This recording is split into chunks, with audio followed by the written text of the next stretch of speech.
Okay, we're here with Robin Wright, who's going to be on our panel for the screening of The Greatest Silence with the TG Foundation today in London.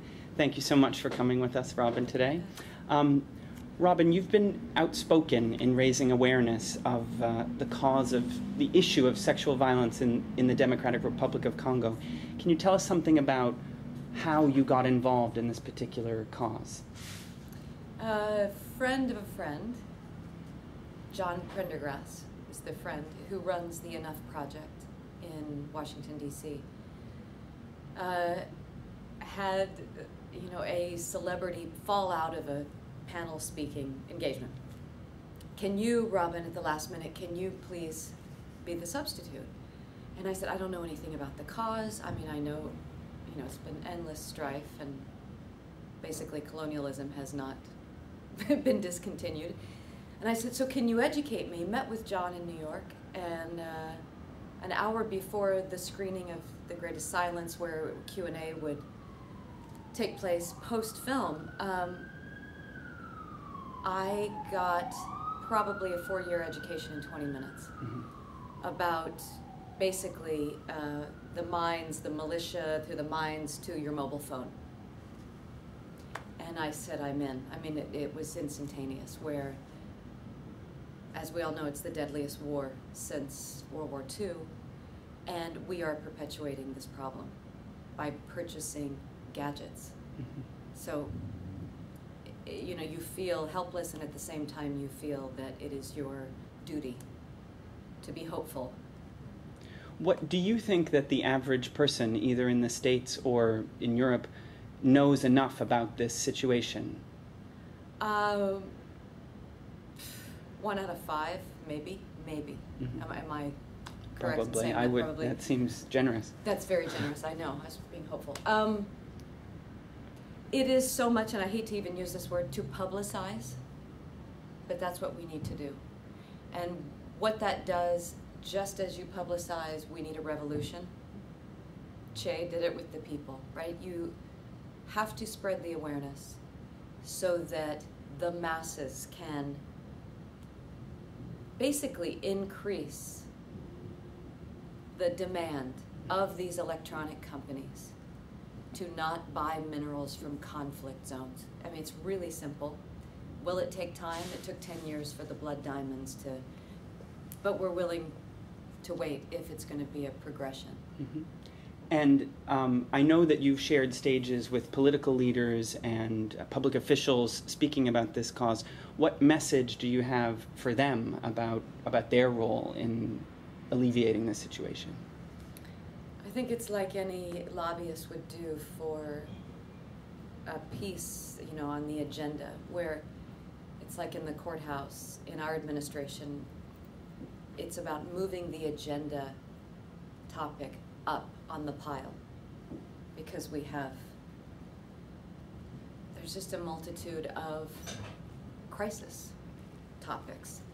And I think this is in the top 3, because we are the purchasers of these products that carry this mineral. And it's killing women and children, and I mean, it's destroying a civilization, basically. And I know that you're also involved in an organization called the Eco Mom Alliance, and I was wondering if you could say something like that about that, because I was very struck by their slogan that one of nature's strongest forces is a network of mothers, which is a very hopeful message. And as a mother yourself, I wonder what you've done with that organization and what they do. I met Kimberly Pinkson, who is the founder, through another mother when I lived in Northern California. And she basically just said, can Robin just lend her name to help me launch this new idea? And I thought it would be beneficial for both to say, maybe we can, with its origin, bring in mothers, Congo, correlation somehow with women. And what's ironic about it is, in Lisa Jackson's documentary, the thing that pricked up my ears was when she interviewed one of the soldiers, 14, 15-year-old soldier. And she said, why, if you believe that the woman, mother, is the power, and they literally said the words, it's Mother Earth, which we know from literature, right? It's, well, if that is so for you, then why do you want to usurp her power? If it's what gives you, and his words were, because I don't want the next man to have the power. I want to own it. So it's such a catch-22, right? They're stealing from the very thing that they adore. I wonder what message you bring to people who are just learning about this cause and feel horrified about it, but feel maybe powerless as sort of individuals to do anything. What message do you have to them about things that they can do?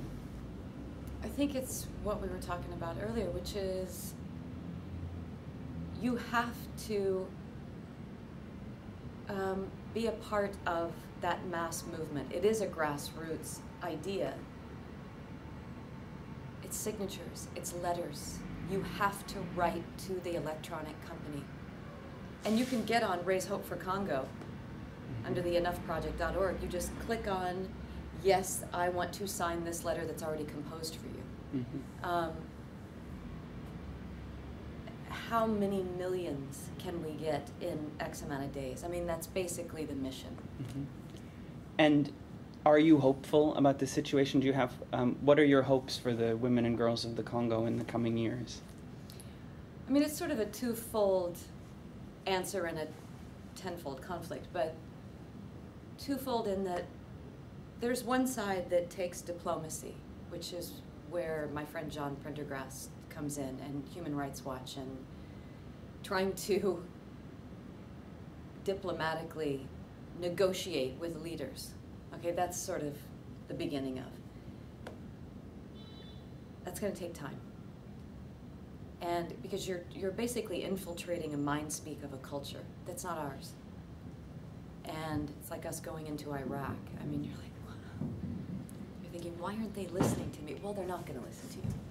You're going to have to negotiate, and you're going to have to barter. But the side that I feel is more people can be proactive is getting the awareness out and helping the sustainable life of these women post-trauma, post-op, because they're all mostly destroyed physically. You know, their genitalia and their reproductive organs are complete. I mean, so where's life after that? How can they begin life where most of them no longer have a husband, and or their children have been recruited by these militia? So they're on their own and they have to start anew, and I wanted to go there, which I'm hoping to go soon, and see where to begin. Like, do we start with vocational training?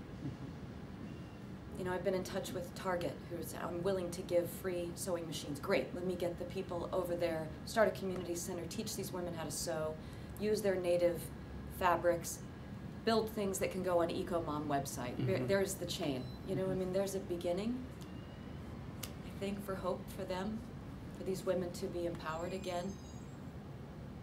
Great. Well, Robin, thank you so much for you. joining us today. Thank you. Thank you.